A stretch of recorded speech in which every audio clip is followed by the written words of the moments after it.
बिस्मिल्लाहिर्रहमानिर्रहीम। अस्सलाम वालेकुम स्टूडेंट्स, मुझे उम्मीद है कि आप सब खैरियत होंगे और आप सबकी ग्रामर लर्निंग बहुत अच्छी जा रही होगी। स्टूडेंट्स, आपको पता है कि हमने active voice passive wise series start की हुई हैं और आज का हमारा जो टॉपिक है वो है पास्ट परफेक्ट टेंस।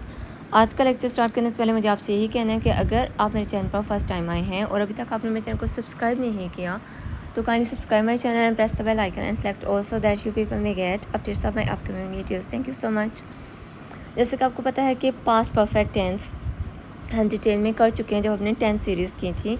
तो हम क्या करते हैं कि अभी उसके जो बेसिक पॉइंट्स थे उनको ब्रीफली रिकैप्चर कर लेते हैं। ठीक है, डिटेल में हम ये कर चुके हैं 10 सीरीज़ में।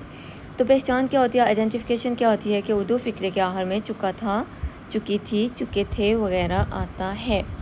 जब उर्दू सेंटेंसेस के एंड पर चुका था, चुकी थी, चुके थे वगैरह जैसे अल्फाज आएंगे तो हमें पता होगा कि इन सेंटेंसेस को जब हमने ट्रांसलेट करना है तो हमने कौन सा टेंस यूज़ करना है। Yes, we will use past perfect tense. ठीक है, उसके बाद हेल्पिंग वर्ब्स कौन से यूज़ होते हैं पास्ट परफेक्ट टेंस में। एक ही हेल्पिंग वर्ब यूज़ होता है, वो कौन सा होता है, हैड। उसके बाद है जी फॉर्म ऑफ वर्ब कौन सी यूज़ होती है, थर्ड फॉर्म ऑफ वर्ब। कौन सी यूज़ होती है, थर्ड फॉर्म ऑफ वर्ब। यहाँ तक हमने बेसिक पॉइंट्स को रिकैप्चर कर लिया। अब हम देखते हैं कि इसके जब हमने सेंटेंसेस बनाने होते हैं यानी कि सिंपल, नेगेटिव, इंट्रोगेटिव, तो हम कौन से फार्मूलाज को अप्लाई करते हैं।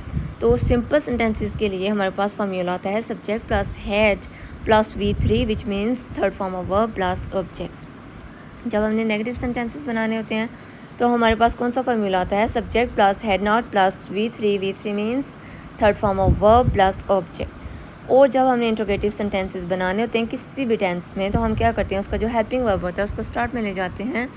तो यहाँ पर हमारे पास हेल्पिंग वर्ब है हैड, तो क्या हो जाएगा इसका फार्मूला ये हो जाएगा had plus subject plus third form of verb for which I have written here V3 plus object. हाँ जी, यहाँ तक आपने समझ लिया कि इसके फार्मूलाज कौन से होते हैं जब हमने इसमें सिंपल, नेगेटिव और इंट्रोगेटिव सेंटेंसेस बनाने होते हैं। अब जबकि हमारा फोकस किस पे है, हमारा फोकस है एक्टिव वाइज पैसिव वाइज पर। तो हम देखते हैं कि जो होते हैं ना हमारे प्रोनाउंस इंग्लिश लैंग्वेज में, इंग्लिश ग्रामर में 7 प्रोनाउंस होते हैं। ठीक है, और वो कौन से होते हैं, I, we, they, you, he, she, it. ठीक है, और जो I, we, they, you, he, she, it है ये सब्जेक्टिव केस ऑफ प्रोनाउंस है। लेकिन एक्टिव वाइज पैसिव वाइज में चूँकि हमने क्या यूज़ करना होता है साथ इसके ऑब्जेक्टिव केस, तो हम पहले समझ लेते हैं कि जो सब्जेक्टिव केस होता है उसको ऑब्जेक्टिव केस में कैसे चेंज करते हैं प्रोनाउंस के। राइट, तो आई का जो ऑब्जेक्टिव केस होगा वो किस में जाएगा, मी, माइन, माई में। ठीक है, इनमें से कोई एक हो सकता है। वी किस में चेंज हो जाता है, जब ये सब्जेक्टिव से ऑब्जेक्टिव केस में जाता है तो अस में चेंज हो जाता है। ही हो जाता है हिम या हिज में। शी चेंज हो जाता है हर में, और दे चेंज हो जाता है दैम में। अब यहाँ पर मैंने यू और इट नहीं लिखा बिकॉज यू में ही रहता है और इट में ही रहता है। यहाँ तक हमने बेसिक पॉइंट्स थे जो पास्ट परफेक्ट टेंस के उनको रिकैप्चर किया, फिर फार्मूलाज को कर लिया और उसके बाद हमने समझ लिया कि ऑब्जेक्टिव केस ऑफ प्रोनाउंस क्या होता है। अब हम देखते हैं कि steps for making passive voice कौन से हैं। ठीक है, हमने जब पास्ट इंडेफिनिट टेंस के एक्टिव वॉइस सेंटेंसेस को पैसिव वॉइस सेंटेंसेस में चेंज करना होगा तो हम कौन से रूल्स या कौन से स्टेप्स को फॉलो करेंगे। तो सबसे पहला हमारा जो रूल है वो क्या है कि object takes the place of subject. Right, कि जो हमारा सब्जेक्ट होगा वो ऑब्जेक्ट की प्लेस पे चला जाएगा और जो ऑब्जेक्ट होगा वो सब्जेक्ट की प्लेस पे चला जाएगा। तो इसको आप अपनी समझ के लिए समझ लें कि जो होती है इंग्लिश लैंग्वेज उसमें सेंटेंस स्ट्रक्चर क्या होता है कि सबसे पहले सब्जेक्ट, फिर वर्ब, फिर ऑब्जेक्ट, यानी कि 1 2 3। तो जब हम इसको पैसिव वॉइस में करते हैं तो जो 3 है वो नंबर 1 पे आ जाएगा और जो 1 है वो नंबर 3 पे चला जाएगा।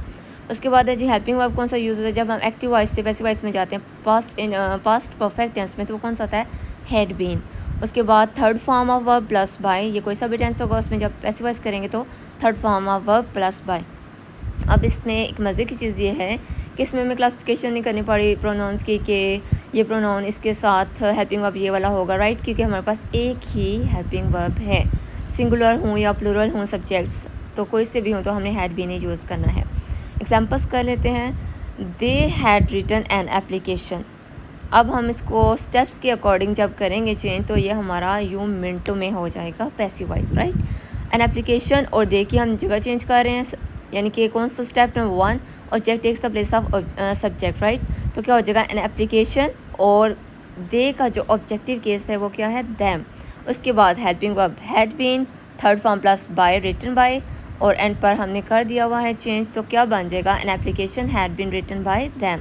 उसके बाद है we had finished our work. सबसे पहले ऑब्जेक्ट और सब्जेक्ट को हमने एक्सचेंज करना है, फिर हमने हेल्पिंग वर्ब यूज़ करना है, फिर हमने थर्ड फॉर्म प्लस बाय लगाना है और ये हमारा मिनटों में बल्कि सेकंड्स में हो जाता है, पैसिव वॉइस सेंटेंस बन जाता है एक्टिव वॉइस से, राइट।